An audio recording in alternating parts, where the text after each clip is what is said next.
Isang magandang araw. Tawagin niyo na lamang ako sa pangalang Isay, 28 years old, tubong Zamboanga City. Mga langga, hinihiling ko na sana'y huwag niyo akong husgahan dito sa kwentong ibabahagi ko.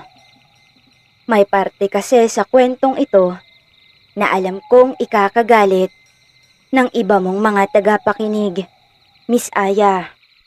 Sa loob ng 5 taong pagsasama naming mag-asawa, ay may napansin na akong kakaiba sa mister kong si Diego. May mga pagkakataong lasing siya pagka-uwi galing sa trabaho. Noong una'y hinahayaan ko lang ang ginagawa niya.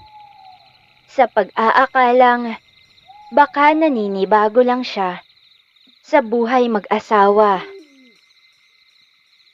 Ganon din kasi ako noon. Grabe ang pag-a-adjust ko sa buhay. Simula nang magsama kami sa iisang bubong.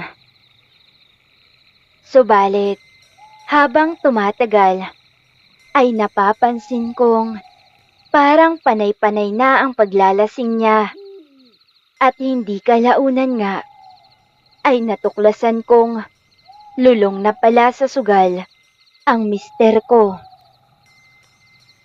Pero ang mas ikinabigla ko't hindi inaasahan ang pangyayari na halos ikabaliw ko, Miss Aya, ay noong malaman kong may kinakalantaring babae ang asawa ko sa sugalang palagi niyang pinupuntahan.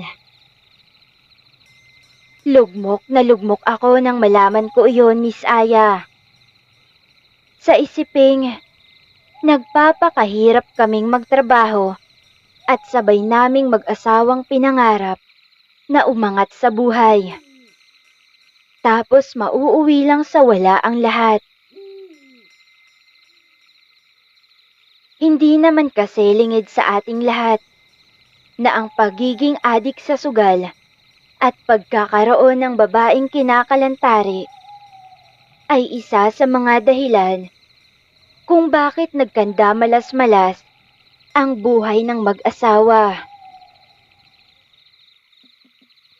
Magmula nga nang matuklasan ko ang tungkol sa ginagawa ng asawa ko, palagi na namin iyong pinag-aawayan. Halos gabi-gabi na lamang kaming nagbabangayan. Pero hindi pa rin tumitigil sa ginagawa niya ang asawa ko. Kaya't kalaunan ay hinayaan ko na lang siya sa ginagawa niya. Napagod na ako, Miss Aya. Pagod na akong awayin siya. Pero para sa kanya ay parang wala lang. Ang palagi niyang nirarason sa akin ay hindi ko raw siya mabigyan-bigyan ng anak. Kaya't nagagawa niya ang mga bagay na nakakasakit sa damdamin ko. Aaminin kong nagpakamartir ako. At may mga pagkakataong sinisisi ko talaga ang sarili. Dahil sa may punto rin naman ang asawa ko. Ilang taon na nga ba kaming nagsasama, pero hindi pa rin ako nabubuntis. Para sa akin ang mga sandaling iyon ay napakawalang silbi kong asawa. Hindi ko man lang mabigyan-bigyan ng anak ang mister kong matagal nang naghahangad nito.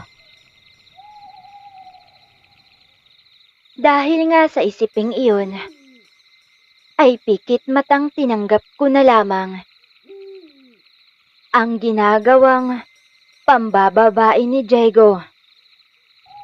Nagpakamartir ako. Itinuon ko na lamang ang sarili sa pagtatrabaho. Habang ang aking asawa naman ay walang ibang ginawa kundi ang magsugal. Hanggang sa isang hapon, Pagka-uwi ko ng bahay ay nadatnan ko si Diego. May kasama itong 3 kalalakihan. Nag-iinuman sila at mukhang mga lasing na. Saglit na binati ko si Diego bago dumiretso sa kwarto para magpalit ng damit. Kakauwi ko lang kasi galing sa trabaho.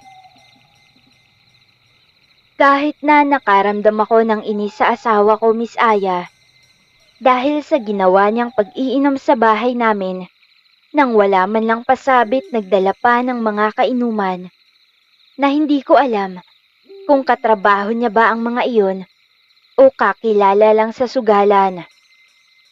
Iyon pa lamang kasi ang unang pagkakataong nakita ko ang mga ito. Mga bandang 6:00 na ng gabi ay napagpasyahan kong magluto para sa hapunan.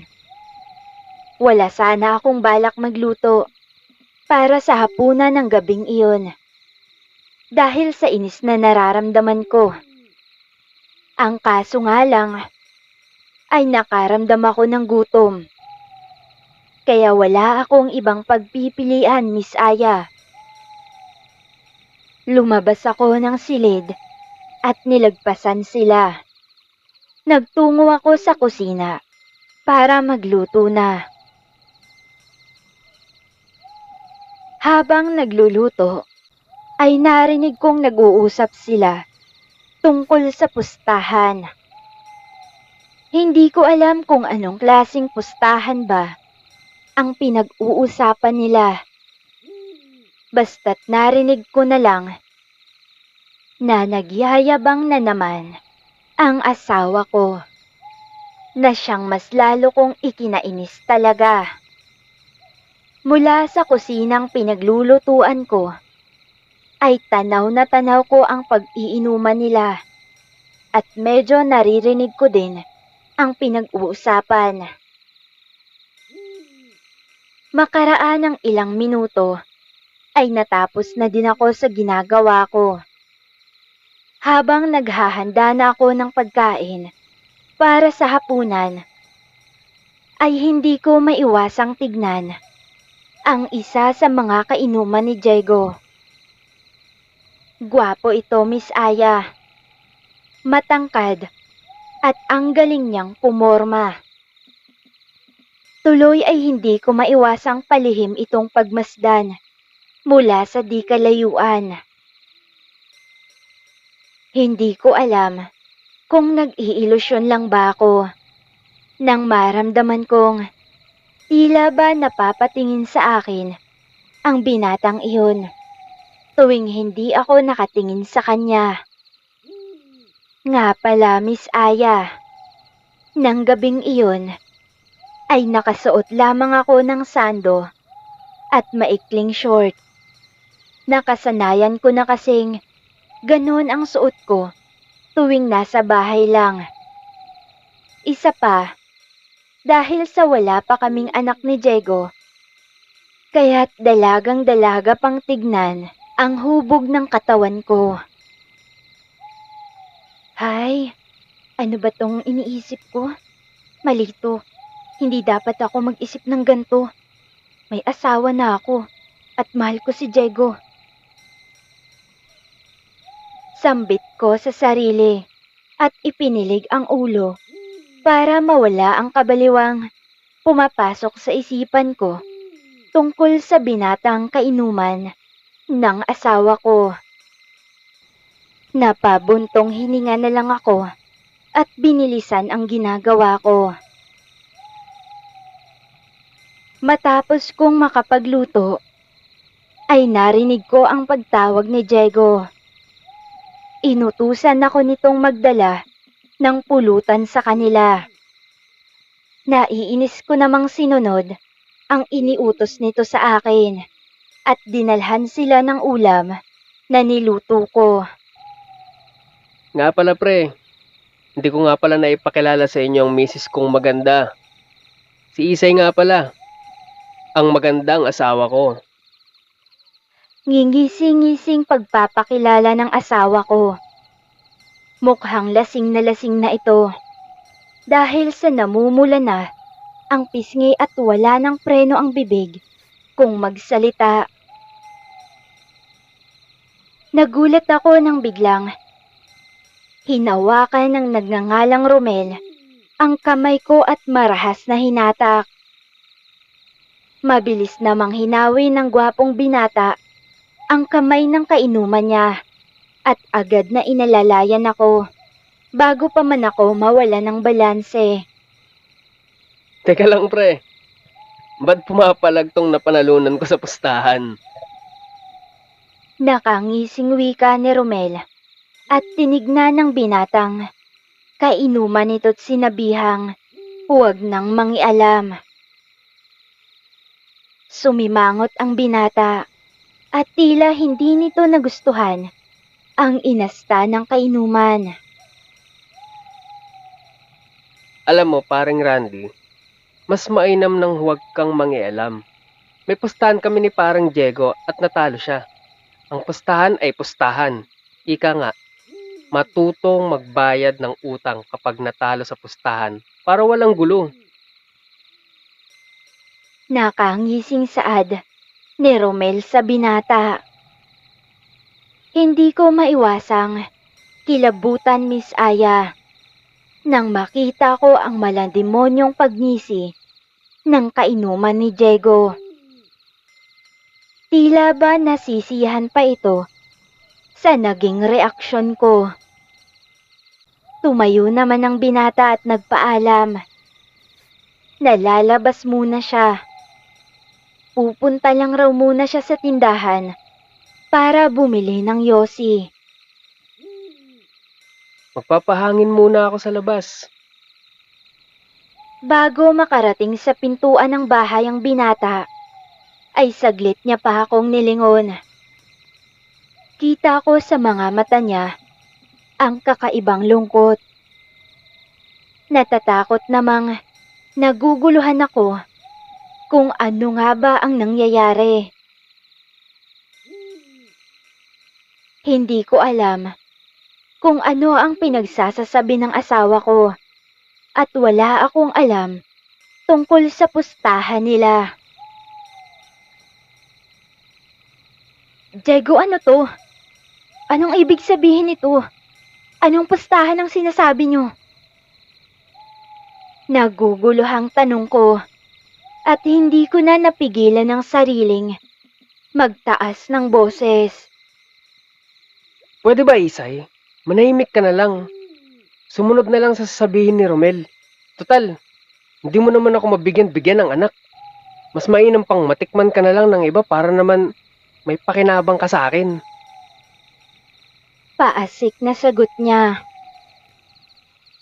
Dagdag niya pang sabi, natalo siya sa sugal at naubos na ang pera niya at maging ang sasakyan namin ay naipusta niya na pero natalo pa rin siya. Dahil sa kagustuhang makabawi sa sugal at maibalik sa kanya ang sasakyan at ang perang natalo, ay napagpasyahan niyang ipusta ako sa kalaro niya. Ang kaso ay natalo ulit siya. Hindi ko naman alam na matatalo uli ako. Sadyang minalas-malas lang talaga. Kaya huwag ka nang mag-inarte pa't pumayag ka na lang. Ngayong gabi lang naman to. Bukas, isipin mo na lang na parang wala lang nangyari. Tsaka, dapat nga magpasalamat ka na lang dahil sa sobrang laki ng utang ko sa kanilang pera. Ikaw lang ang hiningi nilang kabayaran. Isang gabi lang, Isay. Isang gabi lang. Hindi ko alam kung nakasinghot ba ng pulburon o kaya na may usok ng katol ang asawa ko ng mga sandaling iyon, Miss Aya. Para kasing hindi niya na alam kung ano ang mga pinagsasasabi niya. Habang tinitignan ko siya, pakiramdam ko ay high na high ang asawa ko at wala siya sa sariling katinuan. Tuluyan na nga akong sumabog dahil sa labis-labis na galit na nararamdaman ko. Hindi ko na napigilan ang sarili. Pinagmumumura ko ang asawa ko kasama ang dalawa niya pang mga kainuman na napag-alaman kong sa kanilang dalawa pala ako ipinusta ng walang hiya kong asawa. Umiiyak na ako, Miss Aya, dahil hindi ko lubos maisip na magagawa sa akin ni Diego ang ganong kasuklam-suklam na bagay. Sige na mga pre, gawin nyo na kung ano ang gusto nyong gawin sa asawa ko ngayong gabi. Babalikan ko na lang kayo bukas ng umaga. Ani pa ng asawa ko at naglakad na nga siya palabas ng bahay na parang wala lang sa kanya ang ginagawa. Galit na sinigawan ko si Diego at mabilis na sinundan siya palabas ng pintuan. Ngunit nakakailang hakbang pa lamang ako ay mabilis nang hinawakan ng dalawang lalaki ang magkabilang kamay ko at malademonyong nakangising animoy sabik na sabik sa laman ng tao. Nagsisisigaw na ako at pilit na kumakawala sa dalawang lalaki. Pero binusala ng kasama ni Romel ang bibig ko. Gamit ang labakarang hinugot nito sa sariling bulsa. Pagkatapos ay isang malakas na suntok ang dumapo sa sikmura ko. Impit na napaiyak na lamang ako nang maramdaman ko ang labis na sakit. Pakiwari ko ay dahan-dahan akong nawawala ng kamalayan.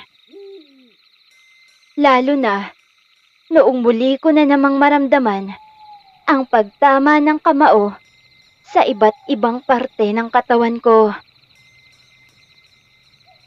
Matigil lamang ako sa pagpupumiglas.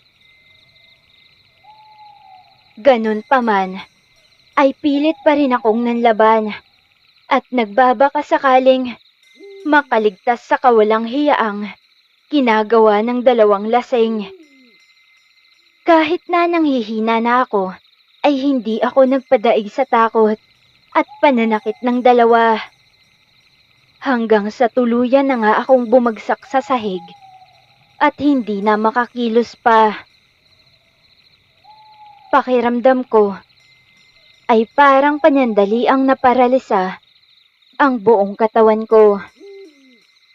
Nagdasal na lamang ako sa isipang sana'y magkaroon ng himala. Sana ay makonsensya ang asawa ko at bumalik siya para iligtas ako. Dumaan pa ang ilang minuto ay unti-unti na akong nawawala ng pag-asa. Alam kong hindi na babalik pa ang asawa ko. Kaya't sising-sisi ako sa sarili kung bakit ko pa siya pinagtiisan ng ilang taon. Kung ganito lang rin naman ang kahihinatnan ng buhay ko. Napapaiyak na lamang ako nang maramdaman ko ang malakas na paghaltak ni Romel sa damit ko. Dahilan para masira iyon. Namilog ang mga mata nila na parang mga asong ulol habang nakatingin sa mapintog kong dibdib. Nagmadali na ngang kumilos ang dalawa. Kapwa nag-alis na ng mga saplot. Kitang-kita kong nagsisitigasan na ang kani-kanilang batalyon at handa na iyong sumugod anumang sandali.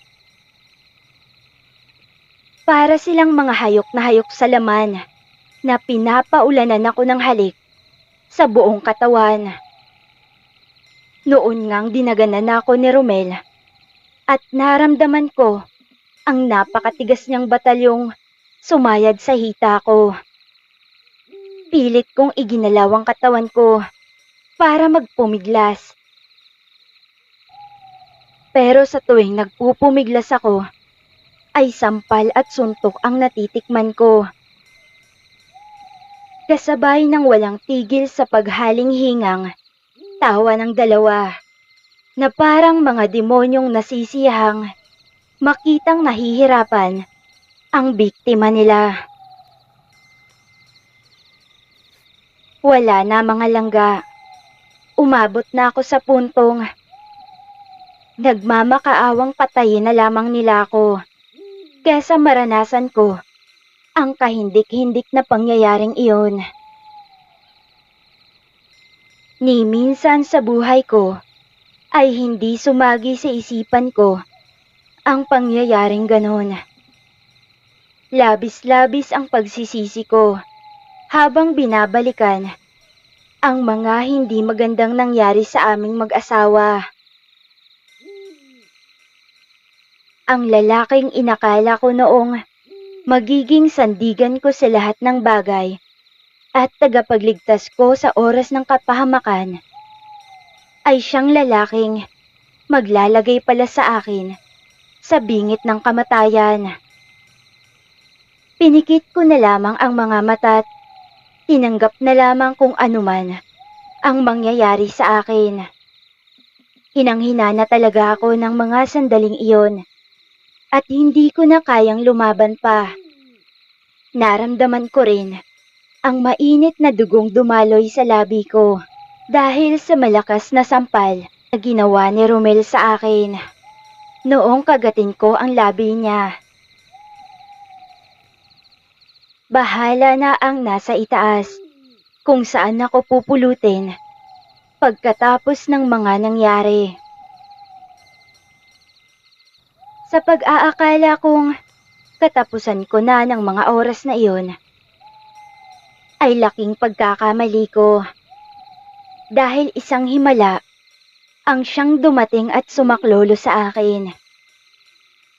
Subalit, ang himalang iyon, Miss Aya, ay may kasamang panghihilakbot.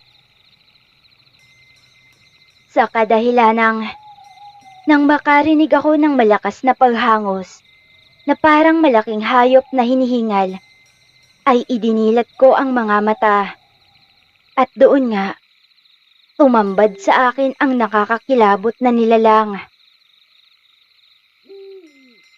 Galit na galit iyong hinablot ang lalaking abalang-abalang tanggalan ako ng pang-ibabang suot. Pagkahablot nito, ay kaagad na inihagis nito sa upuan ang lalaki't hindi pa nakontento dahil inihampas ng nilalang sa sahig ang ulo ng lalaki. Pagbagsak ng lalaki ay wala na iyong malay at mukhang nalagutan na yata ng hininga. Isinunod naman ng nilalang ang lalaking si Romel. Pinanggigilan niya itong pinagkakakalmot hanggang sa magkandalasog-lasog na ang katawan nun. Noong kapwa ng walang buhay ang dalawang lasing, ay magkahalong saya at takot ang nararamdaman ko. Saya dahil hindi natuloy ang panghahalay ng dalawang lasing sa akin. Takot naman dahil sa pakiwari ko ay isang aswang ang nilalang na nagligtas sa akin. Aswang! Nahihintakutang sambit ko habang hindi inaalis ang tingin sa nilalang. Sa garalgal na boses ay sinabi ng nilalang na huwag umano akong matakot. Hindi siya nandoon para saktan ako. Bagkos ay iniligtas niya umano ako sa dalawang taong mas halang pa ang kaluluwa kesa sa kanya. Sa isang kisap mata ko nga lang, ay biglang nagbago ang anyo ng aswang. Bumalik na ito sa anyo ng pagiging tao. At laking gulat ko, Miss Aya, dahil siya ang binatang kainuman ng asawa ko. Wala nang sali-salita pa. Hinablot nito ang kortina naming nakasabit sa bintana. Kasunod noon ay ibinalot niya ito sa katawan ko at binuhat ako. Saka lumabas na ng bahay. Isinakay niya ako sa sasakyang dala niya at pinaharurot iyon. Wala akong ibang ginawa habang bumabiyahe kami.